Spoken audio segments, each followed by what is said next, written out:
পরিষদ নির্বাচনে ক্লান্তিহীন ব্যাপক নির্বাচনী গণসংযোগ অব্যাহত রেখেছেন দোয়াত কলম প্রতীকের চেয়ারম্যান পদপ্রার্থী মোহাম্মদ আইয়ুব আলী ব্যাপারী।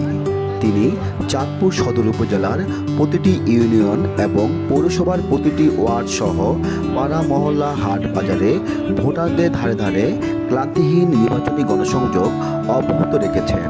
ধারাবাহিক নির্বাচনী গণসংযোগের অংশ হিসেবে মোহাম্মদ আইয়ুব আলী ব্যাপারী 14 মে মঙ্গলবার বিকেল থেকে সন্ধ্যা রাত পর্যন্ত চাঁদপুর পৌরসভার 15 নং ওয়ার্ড এবং তর্পচণ্ডীর ইউনিয়নের প্রতিটি এলাকা পাড়া মহল্লা হাট বাজারে ভোটারদের সাথে কুশল বিনিময় করেন।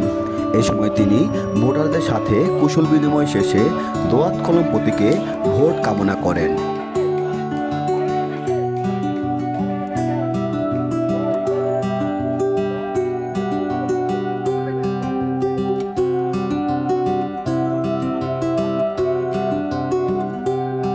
মোহাম্মদ আইয়ুব আলী ব্যাপারীর এই নির্বাচনী গণসংযোগে তার দলীয় নেতাকর্মী সমর্থক সহ শত শত মানুষ স্বতঃস্ফূর্তভাবে অংশগ্রহণ করেন। তারা দোয়াত কলম প্রতীকে স্লোগানে স্লোগানে তার এই নির্বাচনী গণসংযোগকে মুখরিত করে রাখেন।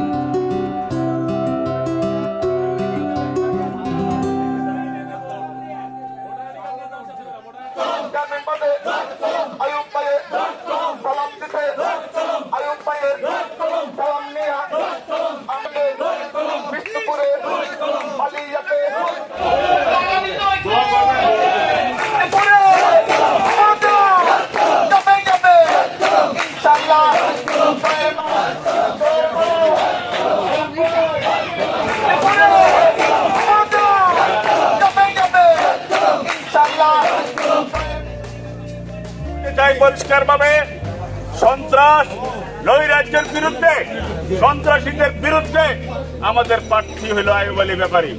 উপজেলার ভাইস চেয়ারম্যান হয়েছে এবং আপনাদের সেবা করার চেষ্টা করছে, কিন্তু ভাইস চেয়ারম্যানের পদটা খুবই ছোট একটা পদ, কারণ হলে ওই জায়গায় ক্ষমতা সম্পূর্ণ চেয়ারম্যান থাকে।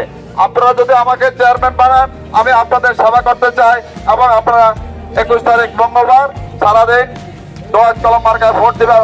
সবাই ভালো থাকবেন, সুস্থ থাকবেন, দোয়া করবেন। আসসালামু আলাইকুম।